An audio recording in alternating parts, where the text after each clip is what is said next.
السلام علیکم، میں ہوں میزبان عمر اور آپ دیکھ رہے ہیں ہمارا ڈیجیٹل چینل ہمارا پاکستان۔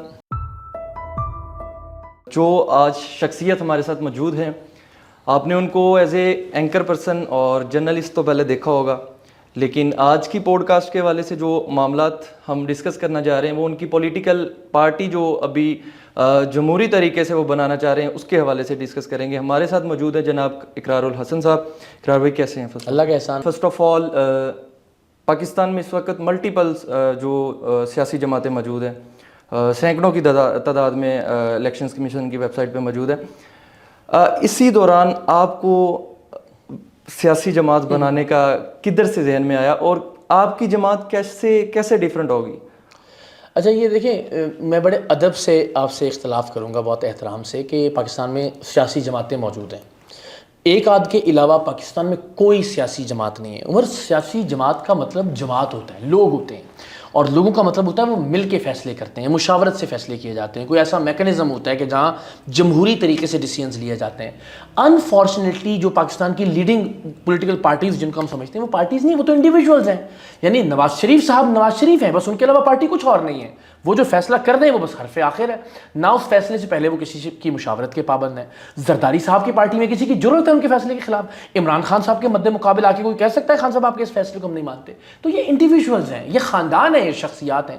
انہیں پارٹی کہنا یا سیاسی جماعت کہنا مجھے لگتا ہے بذات خود ایک ناانصافی والی بات۔ How you will be different from those جو آلریڈی فیلڈ میں ہیں، ان سے آپ کیسے؟ ہاں، میں وہ یہ عرض کر رہا ہوں، دیکھیں، چونکہ میرے نزدیک یہ سیاسی جماعتیں نہیں ہیں، انڈیویجولز ہیں، اور اگر کوئی سے اختلاف کرتا ہے تو مجھے بتائے کہ بھائی کیا خان صاحب کے اگینسٹ ان کی پارٹی میں کوئی فیصلہ ہو سکتا ہے؟ کہ نواز شریف صاحب کے اگینسٹ کوئی فیصلہ ہو سکتا ہے؟ کہ زرداری صاحب یا مولانا فضل الرحمان صاحب کے خلاف کوئی جا سکتا ہے؟ تو جب افراد ہیں تو انہیں سیاسی جماعت نہیں کہا جا سکتا۔ میں یہ کہتا ہوں کہ پاکستان میں سیاسی جماعت بنائیے، اور سیاسی جماعت جو ہم کہتے ہیں تو دنیا بھر میں اس کی ایگزامپلز موجود ہیں، برطانیہ، امریکہ، even Bharat, Switzerland, Japan, Germany, Canada, you name any political system جہاں پولیٹیکل پارٹیز ہیں، ان کا مطلب ہے کہ وہ پارٹیاں ادارے ہیں، نہ وہ کسی ایک شخص کی ملکیت ہے، نہ وہ کسی ایک خاندان کی ملکیت ہے۔ آپ یہ کہنا چاہ رہے ہیں کہ پاکستان میں ابھی تک کوئی پولیٹیکل جماعت ہے ہی نہیں؟ مجھے اگر کسی جماعت کو آپ کچھ سیاسی جماعت کہہ سکتے ہیں، اس میں بھی چونکہ سیاست سے زیادہ ان کا وہ مذہب اور تربیت اور اس کا عنصر ہے، وہ جماعت اسلامی ہے۔ یعنی جو عوام کی ملکیت ہوتی ہے نا، جو ادارہ جماعت، اگر آپ جماعت کی بات کر رہے ہیں تو Jamaat Islami one of the best Pakistan کی جماعت ہے اگر ڈیموکریٹک حوالے سے بات کی جمہوری اعتبار سے، جس کے اندر ڈیموکریسی ہے، جس میں ایک عام آدمی بھی امیر بن سکتا ہے، جس میں وہی بات کرنا چاہ رہا ہوں کہ آپ اس جماعت کو دیکھتے ہیں تو اس میں ڈیموکریسی ہونے کے باوجود مڈل کلاس کا سراج الحق صاحب کو لے لیں، امیر بنا چکے، لیکن پھر بھی وہ گورنمنٹ میں نہیں آتے، تو آپ اس چیز کو کیسے کر سکتے ہیں؟ اچھا دیکھیے، یہ بات صرف تھوڑا سا اس کو سمجھیے گا۔ بطور سسٹم جماعت اسلامی کی بہت ساری چیزیں ایسی ہیں جنہیں اڈاپٹ کیا جا سکتا ہے۔ یعنی سراج الحق صاحب جیسا ایک غریب آدمی امیر جماعت بن جاتا ہے، حافظ نعیم صاحب جیسا ایک مڈل کلاس نوجوان جو ہے وہ آگے آتا ہے اور بڑھتا بڑھتا جماعت کا امیر بن جاتا ہے، اور بہت ساری منور حسن صاحب اور بہت ساری ایسی مثالیں۔ لیکن جماعت کے ساتھ ہمیشہ بدقسمتی سے ایک چیلنج یا ایک پرسیپشن ایڈ رہا، اور وہ پرسیپشن یہ تھا، غلط ہے یا ٹھیک، ابھی اس پر ڈیبیٹ نہیں کر رہے، پرسیپشن یہ کہ وہ مولانا مودودی صاحب کے مکتبہ فکر یا نقطہ نظر کے ریپرزنٹیٹیوز کی جماعت ہے۔ اب یہ غلط ہے یا درست ہے اس پر نہیں، ان کا دعویٰ تو یہ ہے کہ اس میں ظاہر بہت سارے لوگ آ سکتے ہیں، لیکن ایک تاثر عمومی طور پر یہی ہے کہ مذہب میں ایک مکتبہ فکر اور ایک مکتبہ فکر کا بھی ایک نقطہ نظر، اس کو شاید وہ ریپرزینٹ کرتی ہے، which is like debatable ہے، اس پر ہم بات کر سکتے ہیں۔ اس چھوٹے سے اس کے ہونے کے باوجود، اس پرسیپشن کے باوجود بھی انہوں نے بہت اچھا پرفارم کیا۔ کراچی کی میئرشپ رہی ان کے پاس، ایم ایم اے کے ساتھ مل کے انہوں نے کے پی کے میں۔ تو میں کہہ رہا ہوں کہ اتنے مائنیوٹ سے ایک مکتبہ فکر اور نقطہ نظر کے ساتھ بھی وہ اتنا اچھا پرفارم کر سکتے ہیں، تو اگر ویسی ہی کوئی سینٹر کی جماعت ہو جس میں شیعہ بھی ہوں، جس میں اہل حدیث بھی، آپ کے پاس ایک پلیٹ فارم ہے، آپ ان کے ساتھ انگیج کیوں نہیں کر پاتے؟ نہیں، میں نے وہی عرض کیا نا، ایک پرسیپشن کا چیلنج تو ہے نا ان کا۔ پھر میں نے ابتدا میں آپ سے کہا کہ مجھے یہ لگتا ہے کہ جماعت اسلامی وہ جو ہارڈ کور الیکٹورل پالیٹکس ہے، اس سے تھوڑا سا اور معاملات ہیں، اس کے دینی معاملات ہیں، اس کے تربیت کے معاملات ہیں، اس کی ترجیحات اور بہت ساری ہیں۔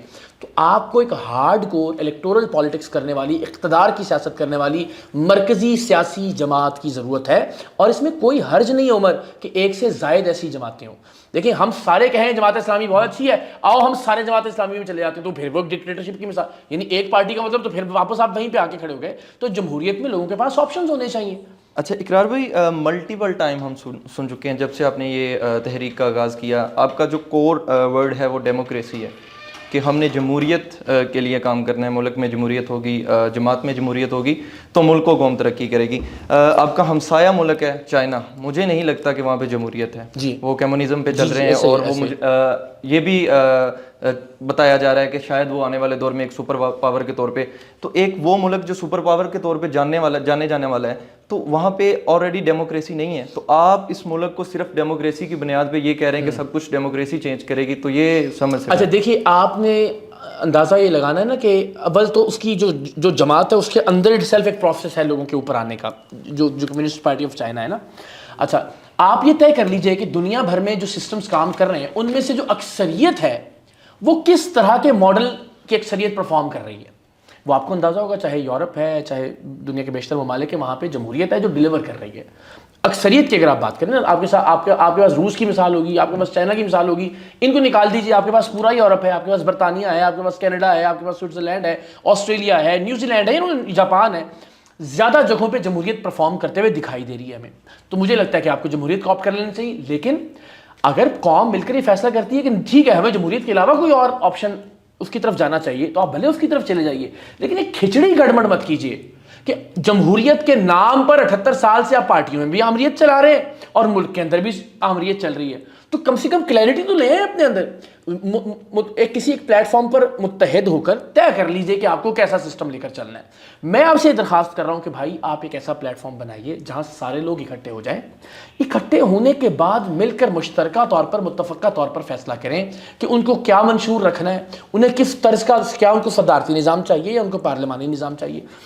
لیکن ایک آدمی فیصلہ نہ کرے, ایک خاندان فیصلہ نہ کرے. اقرار بھائی, آپ کی بات سے اکثر ہم سنتے ہیں کہ ہم مڈل کلاس طبقے کو اوپر لے کے آنا چاہ رہے ہیں. فار ایگزامپل کے طور پہ اگر آپ لیتے ہیں تو ریسنٹلی خان صاحب نے سہیل افریدی کو ایک صوبے کا سی ایم لگایا ہے. تو اگر آپ اس جماعت کو, وہی بات جو آپ میں نے جماعت اسلامی کے حوالے سے کی ہے, آپ اس چیز کو بھی ٹھیک کرنا چاہ رہے ہوں گے کہ یار میں اگر اس جماعت میں جا کر آپ اپنا میکانزم اپلائی کرنے کی کوشش کریں کہ یار میں پی ٹی آئی کے حوالے سے اگر ڈیموکریسی جسٹ آ جائے, باقی مڈل کلاس اگر آپ دیکھتے ہیں پورے صوبہ پنجاب میں کوئی خان صاحب کا بھتیجا بھانجا کوئی بھی نہیں ہے جو پارٹی کو آن کر رہا ہے. کچھ ورکرز ہیں, کچھ عہدیدار ہیں, کچھ مڈل کلاس لوگ ہیں جو پارٹی کو آن کر رہے ہیں. تو اس چیز کو آپ کے سامنے ایک ایگزامپل کے طور پہ پہلے ہی آ چکی, نوجوان کو آپ کیسے قائل کریں گے کہ یہ چیز اب نہیں. دیکھیے عمر, اس میں نا ایک بات ذہن میں رکھیے, اگر کوئی ڈکٹیٹر 1 2 یا 10 اچھے فیصلے کر لے تو اس کی وجہ سے ڈکٹیٹرشپ جسٹیفائی نہیں ہو جاتی. میں بار بار ایک بات کہتا ہوں, صدام حسین نے بھی زندگی میں بہت سارے اچھے کام کیے ہوں گے, جمال عبد الناصر نے بھی بہت سارے اچھے کام کیے ہوں گے, معمر قذافی نے بھی کچھ اچھے کام کیے ہوں گے, مشرف نے بھی کچھ اچھے کام کیے ہیں, مگر ان اچھے کاموں کی وجہ سے ہم کہیں چونکہ یہ اچھے کام کیے تھے اس لیے ڈکٹیٹرشپ ہونی چاہیے, کوئی جسٹیفیکیشن تو نہیں ہے اس کی. دوسرا جو سہیل افریدی صاحب والا معاملہ ہے نا, ایز این انڈیویجول ٹھیک ہے, لیکن ابھی تک پی ٹی آئی کے حق میں کچھ اچھا ثابت نہیں ہو رہا, اور مہینہ 1.5 مہینے 2 مہینے اور دیکھ لیجیے گا, یہی پی ٹی آئی والے ہوں گے اور یہی سہیل افریدی صاحب ہوں گے, تو آپ کو اندازہ ہو جائے گا. میں یہ کہتا ہوں سہیل افریدی کو اگر آپ آج کے دن تک, آپ کیا کہنا چاہ رہے ہیں کہ وہ اعلان کر دیں کہ پہنچے ڈی چوک میں؟ نہیں کر سکتے نا. میں یہی تو کہہ رہا ہوں کہ ایک ایسے مڈل کلاس آدمی کو موقع ہی ایسے وقت میں دیا گیا جب اس بیچارے کے ہاتھوں بندے ہوئے ہیں, نہ وہ ڈیلیور کر سکتا ہے, نہ وہ پی ٹی آئی کے باقی ورکر کی توقعات پہ پورا اتر سکتا ہے. تو ہم ایسی سچویشن میں لوگوں کو 3 طرح کے لوگوں کو آگے لے کر آتے ہیں. میں ہمیشہ ایک بات کہتا ہوں, یہ جو سیاسی ڈکٹیٹرز ہیں ہمارے, یہ 3 جب کسی کو آگے لانا پڑ جائے, مجبوری ہے نا. آپ بتائیں کے پی کے میں اس کے علاوہ اور کون آ سکتا ہے؟ یعنی یا وہ اپنے رشتہ داروں کو لے کر آتے ہیں جیسے مریم صاحبہ کی مثال ہے, ٹھیک ہے, یا سیاسی ڈکٹیٹرز اپنے سب سے بونگے اور بے وقوف آدمی کو آگے لے کر آتے ہیں. عثمان بزدار کی مثال ہے, یا سب سے وفادار آدمی کو آگے لایا جاتا ہے جو تصویر کے اوپر بیٹھ کے ٹاکی مارتا رہے. کبھی بھی ٹیلنٹڈ, قابل, باصلاحیت, میرٹ پر کسی انسان کو آگے نہیں لے کر آئے. مجھے بتائیے نا, سہیل افریدی صاحب ایک اچھا فیصلہ. آپ خان صاحب کی سلیکشن پہ تو بات کر سکتے ہیں. آپ اگر یہ بات اوورال دیکھیں تو وہ ایک اچھا ورکر جو آپ کو 0 اور روٹ گراس لیول سے ملا ہے, آپ ایک اچھا فیصلہ یاد رکھنا چاہتے ہیں ان کا, آپ عثمان بزدار کو کیوں بھول جاتے ہیں؟ غلطیاں تو آپ پرویز خٹک کو کیوں بھول جاتے ہیں؟ آپ محمود خان کو کیوں بھول جاتے ہیں؟ آپ علی امین گنڈاپور کو کیوں بھول جاتے ہیں؟ آپ شیخ رشید کو کیوں بھول جاتے ہیں؟ فردوس عاشق عوان کو کیوں بھول جاتے ہیں؟ فیاض الحسن چوہان صاحب کو کیوں؟ اور بھائی یہ سارے فیصلے بھی تو ایک آدمی نے کیے ہیں نا. یہی تو میں سمجھانے کی کوشش کر رہا ہوں کہ ایک آدمی غلط فیصلے زیادہ کرتا ہے, زیادہ لوگ مل کر فیصلہ کرتے ہیں تو غلط فیصلوں کا امکان کم ہو جاتا ہے. آدمی پر اعتراض نہیں ہے, آدمی بہت اچھا ہوگا, محب وطن بھی ہوگا, کرپٹ بھی نہیں ہوگا, 10 چیزیں ہوں گی, مگر یہ ایک آدمی جو فیصلہ کر رہا ہے وہ سسٹم اچھا نہیں ہے. بس میں سادہ سی درخواست. اقرار بھائی, ایک چیز جو 78 سال سے ہی کہ پاکستان میں جب بھی کوئی سیاسی جماعت بنتی ہے تو یہ تاثر ہے کہ پیچھے سے اسٹیبلشمنٹ کا پنچ ہوتا ہے. تو